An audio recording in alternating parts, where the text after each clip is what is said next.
les fabricants distribuent le diisocyanate de toluène, communément appelé TDI, dans une variété de contenants, y compris les conteneurs citernes, souvent appelés en anglais isotainers. Selon le fabricant du produit, ces réservoirs peuvent être soit déchargés par le haut ou par le bas. Dans cette section, nous discuterons des pratiques de déchargement du diisocyanate de toluène des conteneurs citernes de déchargement par le bas. Cela comprendra la préparation au déchargement, la documentation, les renseignements réglementaires, le pré-déchargement, l'équipement de protection individuelle, le branchement, les opérations de transfert, le débranchement et la préparation pour le retour. La réception, la manutention et l'expédition du TDI exigent la conformité aux règlements fédéraux, provinciaux et locaux concernant les matières dangereuses. Assurez-vous de connaître ces règlements et de les respecter en tout temps. Il est recommandé d'élaborer et de suivre une liste de vérification complète tout au long de la séquence de déchargement. Voici un exemple d'un processus de déchargement à envisager. Commençons par aider le conducteur à positionner le conteneur citerne à la station de déchargement. Assurez-vous que le conducteur a réglé le frein de secours sur le camion une fois qu'il est en position.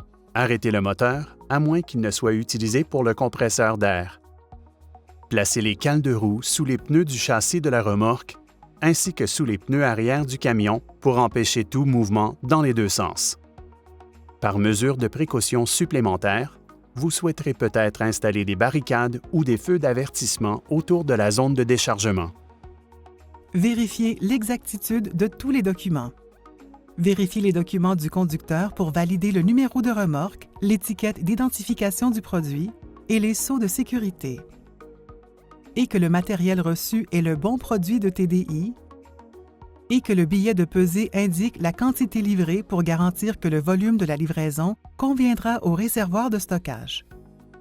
Examinez les valeurs du certificat d'analyse pour déterminer si le produit respecte les spécifications requises. Une fois tous les documents vérifiés, vérifiez le conteneur citerne pour vous assurer que les numéros sur les sceaux de sécurité correspondent aux numéros indiqués sur les documents. Confirmez également que les sceaux ne sont pas brisés et n'ont pas été altérés de quelque manière que ce soit. Ensuite, vérifiez que la pression du tampon et la température de ce dernier respectent les paramètres requis. S'ils ne le sont pas, communiquez avec la compagnie d'expédition pour obtenir des instructions supplémentaires.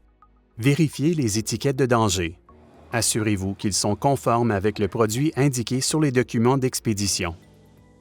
En dehors des États-Unis, des règlements différents peuvent s'appliquer. Aux États-Unis, le ministère des Transports, ou DOT, réglemente le transport du diisocyanate de toluène. Bien qu'il existe divers règlements couvrant l'expédition de TDI, il sera généralement classé UN 2078, toluène diisocyanate, classe 6.1, groupe d'emballage 2.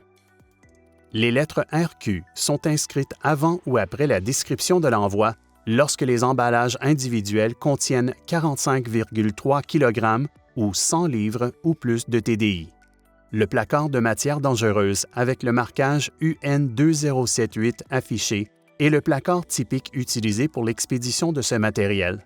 Les conteneurs citernes avec le TDI doivent avoir les étiquettes ou les placards requis. Le document d'expédition doit inclure un numéro de téléphone d'urgence qui est en service 24 heures sur 24 et des renseignements appropriés sur l'intervention d'urgence. Le stockage et la manipulation du TDI dans votre établissement peuvent être soumis à d'autres réglementations. Adaptez donc le processus si nécessaire. Une fois que les vérifications des documents et des réservoirs sont terminées, la prochaine étape consiste à vérifier votre propre équipement. Si le contenu du conteneur citerne doit être déchargé dans un réservoir de réception, assurez-vous que le réservoir est le bon pour le produit et qu'il y a suffisamment d'espace dans le réservoir pour contenir cet envoi. Identifiez clairement le raccord de déchargement sur la ligne de réception. L'opérateur de déchargement montrera au conducteur l'emplacement de la douche oculaire et de la douche de sécurité les plus proches. Le conducteur montrera à l'opérateur l'endroit où se trouve l'arrêt d'urgence à distance pour le conteneur. Les boyaux de transfert pour les produits de TDI ont généralement un diamètre de 5,08 cm ou 2 pouces pour les différencier des boyaux et raccords de 7,62 cm ou 3 pouces de diamètre généralement utilisés pour les produits en polyol ou en résine. Les boyaux peuvent également être codés par couleur et ou étiquetés pour éliminer les erreurs de transfert. Comme le TDI réagit à l'humidité, il est extrêmement important que les boyaux soient secs. S'il y a un risque de problème avec un boyau, mettez-le de côté, étiquetez-le et prenez un autre boyau pour terminer le transfert. Tous ces contrôles dans cet exemple de processus peuvent sembler inutiles car l'opération est de routine, mais prendre ces précautions à chaque fois aidera à prévenir la contamination du produit et un éventuel débordement. Les conteneurs citernes sont habituellement déchargés avec la pression d'azote ou d'air sec. Une méthode alternative consisterait à décharger à l'aide d'une pompe, tout en ajoutant de l'azote ou de l'air sec pour maintenir une atmosphère sèche à l'intérieur du conteneur citerne. Lors du déchargement avec l'une ou l'autre de ces méthodes, les principales pratiques de l'industrie ont permis d'évacuer les vapeurs absorbées ou épurées du TDI avant d'être rejetées dans l'atmosphère. Un système d'échange de vapeur en boucle fermée utilisant une pompe de produit est un autre moyen de décharger le TDI. La boucle fermée signifie qu'aucune vapeur ne s'échappe du système dans l'atmosphère et qu'aucune humidité de l'atmosphère ne pénètre dans le système. Si de l'air sec est utilisé pour le déchargement, il est extrêmement important de vérifier les signes d'humidité. De nombreuses entreprises recommandent un point de rosée de -40°C ou -40°F. Afin d'éviter tout contact ou toute exposition au TDI, portez un équipement de protection individuel pendant les activités de raccordement et de débranchement. Cela comprend des vêtements imperméables appropriés, comme une combinaison de protection contre les produits chimiques, des gants et des bottes résistants aux produits chimiques, ainsi qu'un appareil respiratoire à adduction d'air avec masque complet approuvé. L'opérateur de déchargement et le conducteur du camion portent tous deux un équipement de protection individuelle. Le conducteur effectuera les raccordements au conteneur citerne et fera fonctionner les vannes du conteneur citerne et tous les autres équipements du conteneur citerne. L'opérateur de déchargement se charge de raccorder le boyau flexible de déchargement à la conduite de réception et fait fonctionner les vannes du système de réception. Commencez le processus de connexion en vérifiant la source d'azote ou d'air sec. Assurez-vous que le manomètre fonctionne correctement et que le boyau est fixé solidement. Retirez le ou les bouchons de fermeture de l'arrivée d'azote sur le conteneur citerne et installez la vanne de purge requise. Vérifiez le joint d'étanchéité du boyau pour déceler toute fissure ou dommage qui pourrait empêcher une bonne étanchéité. Avant de brancher le boyau de transfert du produit, inspectez le raccord de la ligne de réception. Vérifiez qu'il est en bon état de fonctionnement. S'il s'agit d'un raccord femelle, inspectez le joint d'étanchéité pour déceler toute fissure ou dommage qui pourrait causer une fuite ou un déversement. Au besoin, remplacez le joint d'étanchéité et assurez-vous d'en disposer correctement. Inspectez le boyau de déchargement et assurez-vous que les raccords et les joints d'étanchéité à déconnexion rapide sont en bon état de fonctionnement afin que le branchement soit solide. Si les boyaux, les joints d'étanchéité et les raccords sont en bon état, raccordez le boyau à la ligne de réception et fixez-le. La prochaine étape est de couper le seau de sécurité et de raccorder le boyau de déchargement au conteneur citerne. Retirez le capuchon de fermeture ou la bride pleine de la sortie de décharge du produit et installez le raccord avec la vanne de purge. Branchez le boyau d'alimentation de l'azote ou de l'air sec à l'entrée d'azote du conteneur citerne et fixez-le. Maintenant, fixez le boyau de déchargement à la sortie d'évacuation du produit et fixez-le.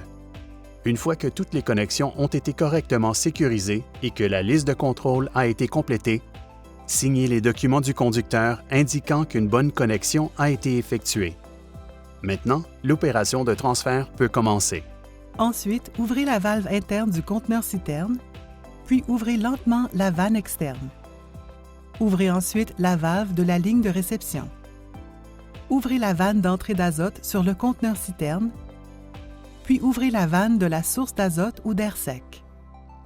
Introduisez de l'azote gazeux ou de l'air sec dans le haut du conteneur citerne jusqu'à environ 5 à 10 livres par pouce carré.